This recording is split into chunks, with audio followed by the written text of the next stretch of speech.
Hello, my name's Karen Lorne. I'm a researcher at Flinders University, and most of my research these days is on veterans and first responders and families research. My involvement in veteran research comes from my clinical background as a mental health professional.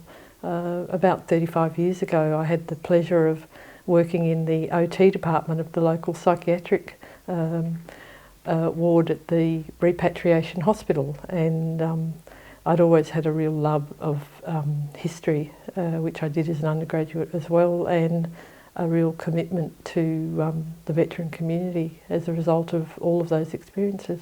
I've always been committed to the lived experience, including that in my research.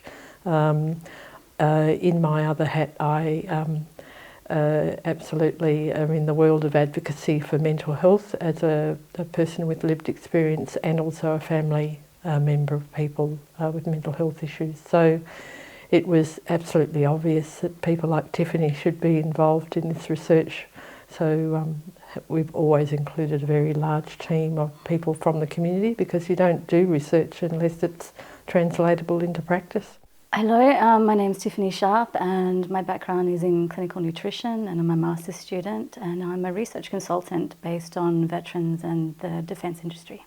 So I have a clinical background working in counselling centres as a clinical nutritionist, and I came across offspring of Vietnam veterans very early on in my career, and I'm surrounded by military family members from Special Forces, Commando to Signals. Even my nanny was part of the army in World War II. And because I'm also married to the military, I think I'm able to offer a well-rounded view on lived experience along with what is needed in research. So I've recently been funded by the Hospital Research Foundation to undertake a study of female veteran transition from the military and female veteran experiences once they're transitioned. I guess I've done quite a bit of research with veterans generally, and there's always been this lingering feeling that there is a real gap for this population. Certainly with the female veterans I've met, there was something different, and I really was keen to find out more about that. So we're again doing a project together to explore this aspect in a bit more detail, because we think there are some differences that really need to be highlighted if we're actually going to address the needs of female veterans. In my background, I had a lot of female veterans and military partners confiding in me, and what we really wanted was to bring a voice to their issues and concerns. And I have seen a difference just in the ability of those with lived experience to be able to bring voice is a big step in their pathways forward in finding help and assistance. The things that got me really interested and involved in this particular topic were the conversations I've had with the stakeholders like Tiffany in the sector, and I can't remember who it was, but someone very clearly said that for women veterans, when you're in the military, you stick out like a sore thumb, and when you're outside of the military, you're invisible. And that's always stayed with me, and I wondered, why is that? As a researcher, I was always interested in the why. So, and what would be the consequences of that for the people and their mental health and well-being particularly? I was aware of issues of military sexual trauma in the military for both men and women, but particularly for women. And I'm always very interested in the culture of systems, so and how people behave and how the systems actually impact people within them. So all of those things together were really of interest to me.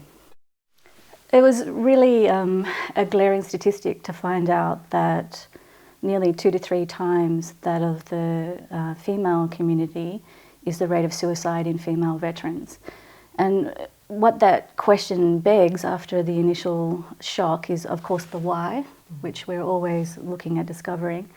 But to see if it's possible to understand what's leading to that, is that in the transition process, or is it back in with the service process, or a bit of both? And hopefully by identifying patterns, we might be able to mitigate risk or produce research that helps people that can make those informed choices able to mitigate worst case scenarios like suicide. We don't know a lot about the transition experiences of female veterans, certainly the identity issues around being a veteran.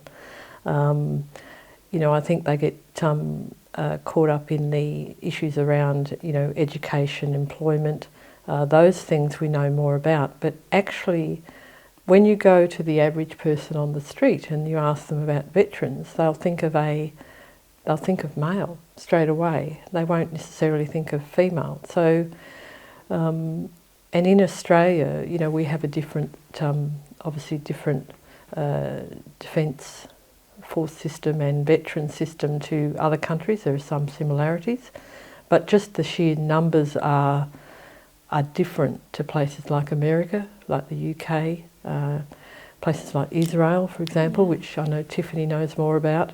There's a lot more balance of male and female military personnel, so there are some differences between countries, and Australia has been predominantly a very male population, has been thought of as being the military. It goes to that heart of being highly visible in the services and then feeling invisible upon transition, and that identity of where they fit in, and possibly having more time to process what they've been through, but without the recognition and resources to be able to transition and feel a part of the community. Yeah. And I suspect the structures here, because of the critical mass, it's different in Australia. In America, I suspect the systems there are much more developed because there's just so many more male and female veterans. But here, we're not sure. So we want to find out a bit more about a whole range of things that are likely to support female veterans. And that's why I'm really excited to be a part of this research, is it's not just concentrating on maybe identifying patterns and mitigating risk, it's actually helping develop the suitable program for Australian female veterans. And I think that's really important, and I don't think we really have that scope in Australia at the moment. We know a lot of things from the international literature, but what we don't know is how applicable they are to female veterans in Australia. So there's a lot of research that's been done on military sexual trauma, for example. There's not a lot of research around female veteran identity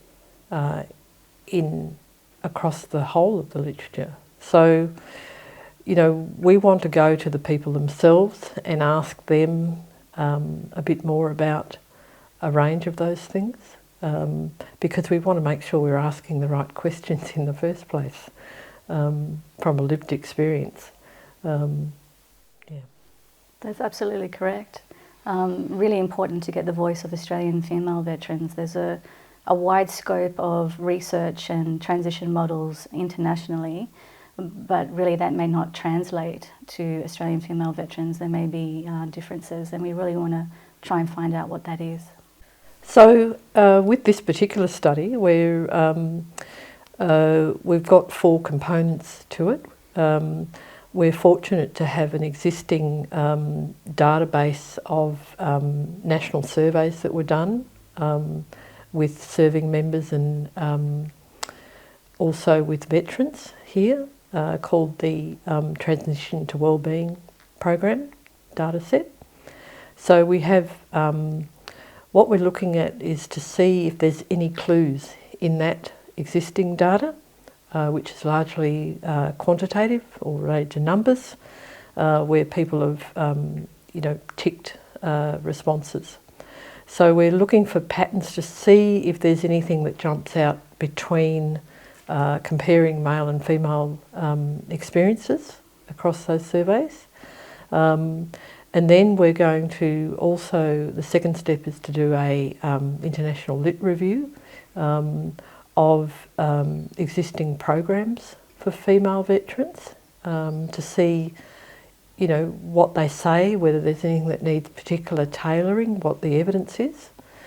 Then we're actually going to, as a third step, we're going to interview a whole lot of female veterans with positive and with not so positive experience of the transition and life as a veteran. And then out of those 3 steps, we're going to look at an existing program called the GEARS program, which is a group-based support wellbeing program for veterans, which have largely been applied to male veterans, hasn't certainly been tailored to the potential nuanced needs of female veterans. So all of those 3 steps are going to help us adapt that process, and we're going to do that as a co-design process with female veterans. So that's basically the 4 steps. So in order to do this research, we have fantastic people like Tiffany and other veterans in the community involved. We also have MESHA, which is a Military Emergency Services Health Research philanthropic foundation. And we have some great researchers that are familiar with the existing TWERP data across MESHA, but also from the Australian Institute of Family Studies.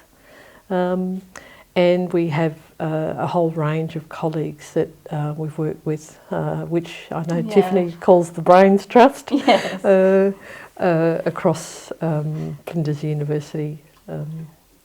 And Open Door is our main, of course, our main body at Flinders University, which is dedicated to this veteran and first responder research more broadly.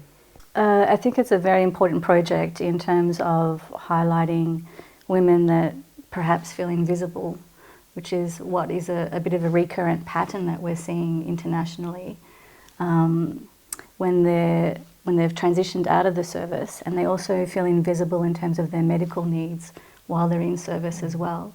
And they don't want to appear to be special or needing special attention because they already feel like they are sticking out in the crowd, and they just want to be part of the mateship and camaraderie that's all part of the Defence Force services. And a great many of them do feel that, but then on the other hand, a great many do not. So it's really important to try and identify those patterns that are working for people in service, and conversely those patterns that aren't working for them, and to try and bring voice to that and advocacy after this research. But what's exciting is this is going to contribute towards a therapeutic model, and I haven't seen that before in any other research.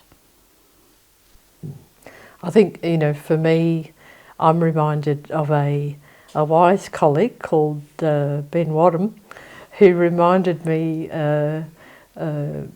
when we first met that, you know, it's that making of a soldier and the unmaking, and how that, you know, how that relates to women in the military and women veterans is really of interest, because if they have these issues of identity in the military where they may or may not fit, and each day they're made to feel that they don't quite fit, what does that mean for them in transition, and what does it mean for their mental health and well-being when they transition and want to get on with their life, where they've been made into something else and then have to unmake that, but they may not necessarily know or fit back in civilian life with their peers, female peers, male peers,